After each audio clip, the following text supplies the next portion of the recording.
What's going on, everybody? My name is Pete Rogers. On behalf of Odd Shopper, I am here to break down UFC Vegas 60, Sandhagen versus Song, giving you guys my top three bets for the card.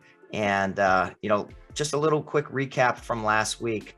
We ended up with the crazy shuffle of the card, only having two live bets from the Best Bets video. But Irene Aldana came through for us with one of the most incredible KOs that we've ever seen, an up kick to the liver to pull off that victory over at Macy Chasson. And in addition to that, the under 1.5 hit between Johnny Walker and Ian Cutelaba. So I really hope you guys took advantage of that, looking to keep the good luck rolling.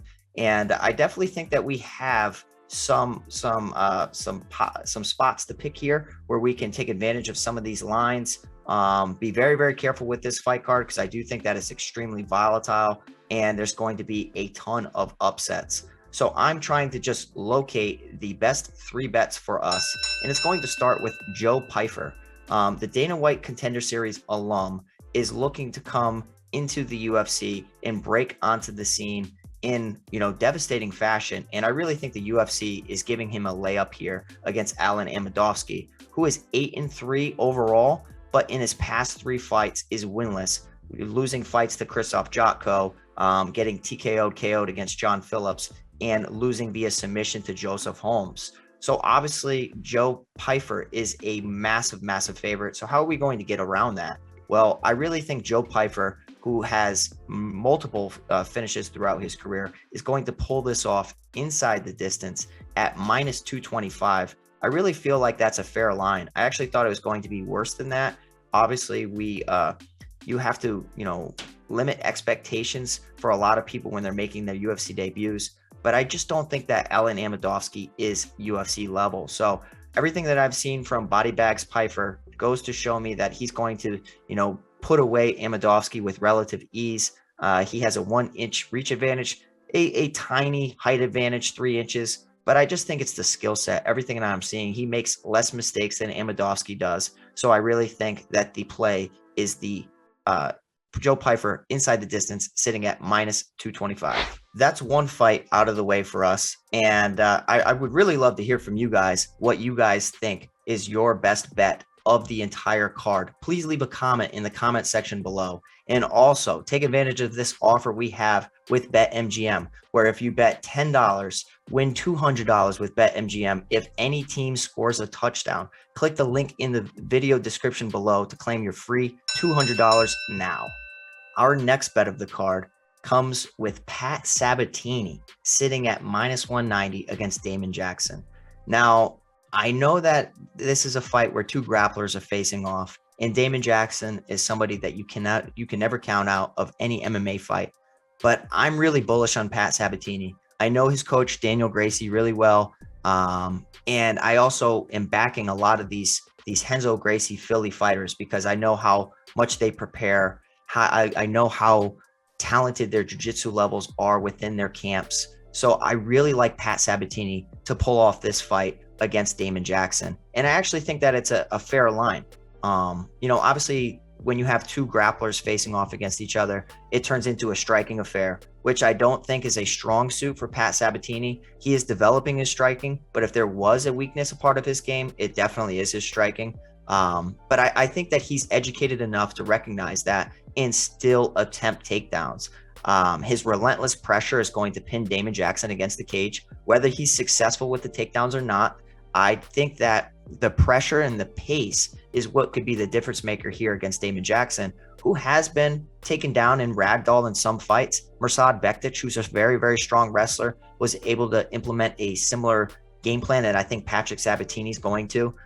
Sabatini's striking, as I mentioned, is rudimentary, but it's the takedowns and pressure where he can get in top position, and the top pressure can really negate the offensive attacks from Damon Jackson off of his back en route to winning minutes, winning moments, and just having that Khabib Nurmagomedov, game plan. And I'm really bullish on Pat Sabatini. I think this is a line that we need to take advantage of, sitting at minus 190. Obviously, I'm worried about him getting hit with a big shot on the feet because Damon Jackson has some slick boxing.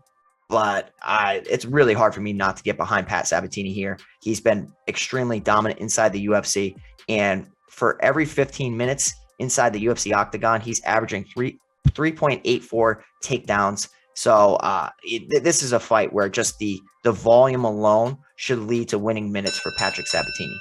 And finally, our final best bet of the evening is going to be in the heavyweight division with Tanner Boser taking on Rodrigo Nascimento. And let me say that you can never discredit underdogs in heavyweight MMA, as Chris Barnett was a prime example of last week.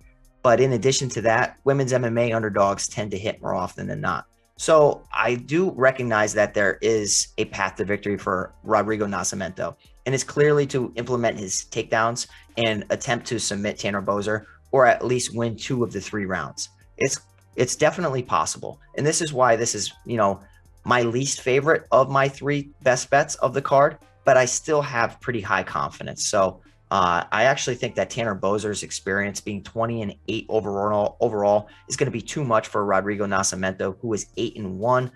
Both of these fighters stand at 6'2", with Rodrigo Nascimento with a 4.5 reach advantage. But this is a guy who's developing his striking, a part of a very, very strong camp and of American Top Team.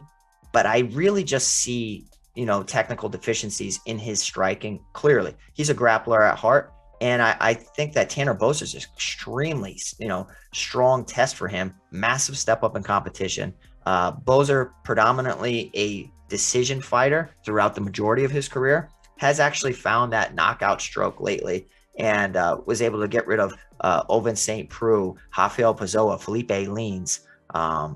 The one Achilles heel is always going to be if he gets taken down. And that's a way for his opponents to win minutes against him. But you even saw in the Ilir Latifi fight, who Ilir has better wrestling than Rodrigo Nascimento, in my opinion. He made that fight close. It turned out to be a split decision defeat for him. And against Andrei Arlovski, that was arguably a closer fight than what it looks like on paper, losing a unanimous decision on Andrei Arlovski. So let's just say that Tanner Boser is a fighter on the way up within the division, and one that consistently surprises his opponents. When I look at the stats and I see Rodrigo Nascimento absorbing 6.14 significant strikes per minute, that is a significant red flag for me, especially against a guy who has built his career on being a minute winner in the heavyweight division, having decent footwork, chopping at the legs, piecing you up on the feet. And now you combine that with his recent streak of knockouts. And I don't know if he's changed something with his training or if he's gotten stronger, but I actually think that he gets Rodrigo Nascimento out of there, especially because Nascimento is pretty unfamiliar with the 3rd round. So Tanner Boser looks like a late round finish in this bout over a gassed Rodrigo Nascimento. So I will be sprinkling the Tanner Boser via KO, TKO, but I really think that the money line is absolutely fine, sitting there at -165. So just a little bit of a recap for this week's best bets. We're going to start it off with Joe Pyfer winning inside the distance at -225. We also combine that with Pat Sabatini money line at -190.